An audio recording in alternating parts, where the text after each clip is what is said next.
I don't know if you're aware or not, but there was a petition in order to get the EU Parliament to talk about the concept of killing games. Ubisoft, of all the company, the beacon of light of progressive morality, has been accused of engaging in such practice with a video game called The Crew. And I swear, I did my best to find anyone that plays The Crew, but I couldn't, which is why probably Ubisoft is shutting it down. It's a racing game, which required an online connection. But while there aren't many people that play it, it still has a somewhat dedicated consumer base that enjoys the game. However, due to the fact that the game is online only, when Ubisoft pulls support away from it, they essentially kill the game. So, if you have purchased it, if you have spent money on it, well, congratulations. Now you've lost the investment because you're never going to be able to play this game.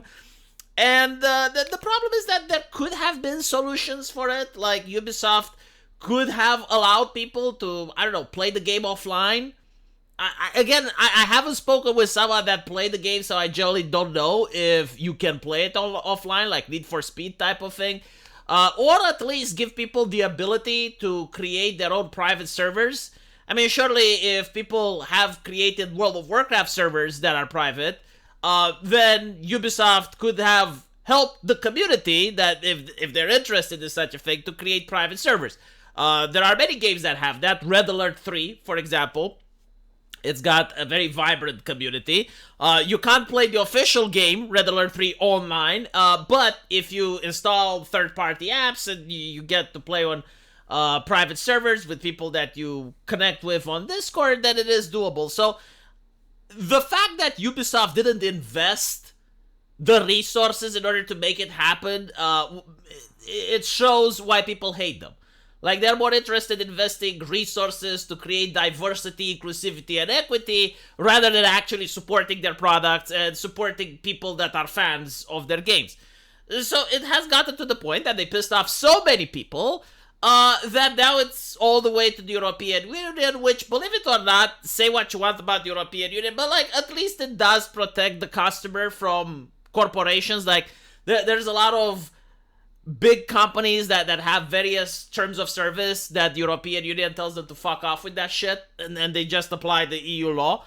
And this may be one of them, right? Now, the problem with what Ubisoft did is that it upset so many people. There may be individuals that genuinely don't even know what The Crew is or care about it, but they have signed the petition anyway because fuck Ubisoft, this is the mantra right now. You know, like, this is what happens when you piss off the internet.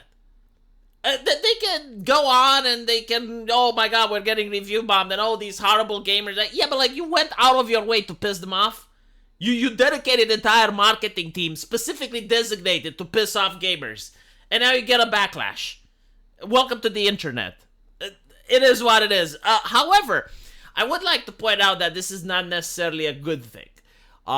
It's not a good thing because there's a difference between AAA companies that have a lot of money and funds and indie games. Like, when it comes to AAA companies, most of the time they're just interested in milking the customer of every single penny.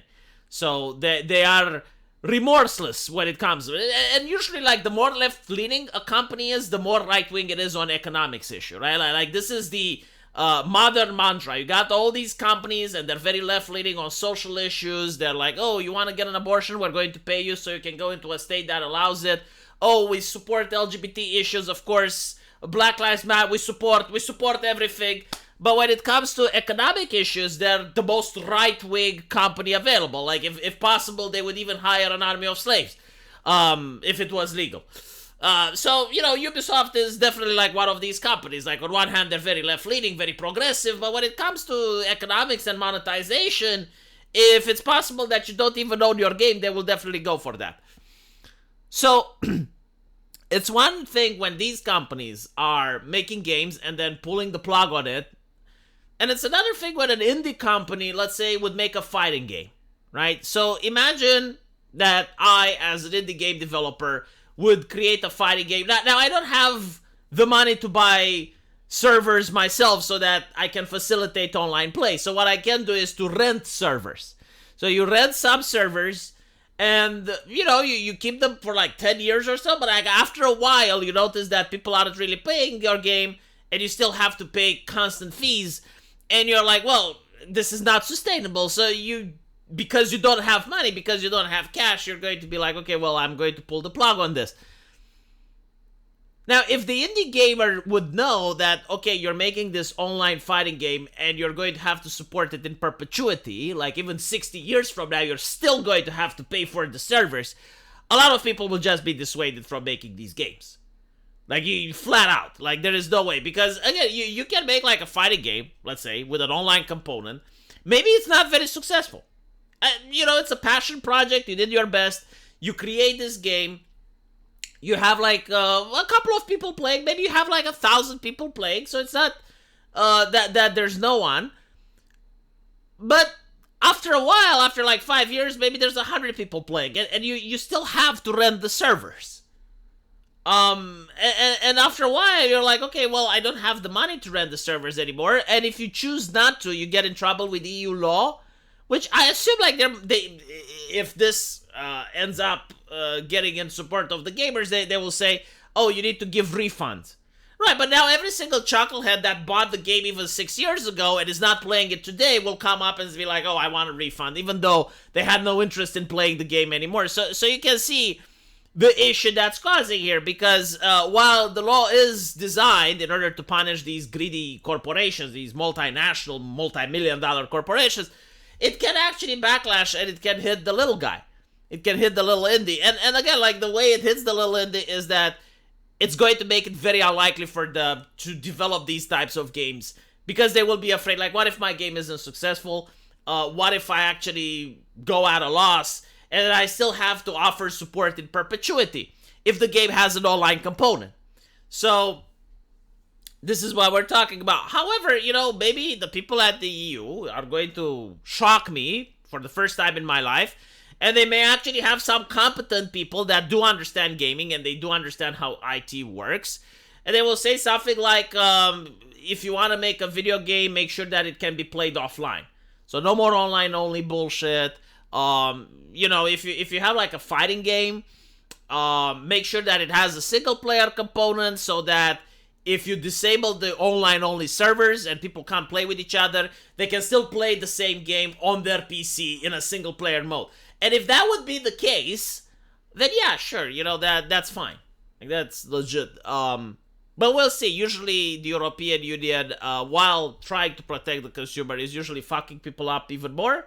For those of you who don't know, the reason that we don't have the European Union Facebook, we don't have the European Union Twitter or YouTube, is because of GDPR.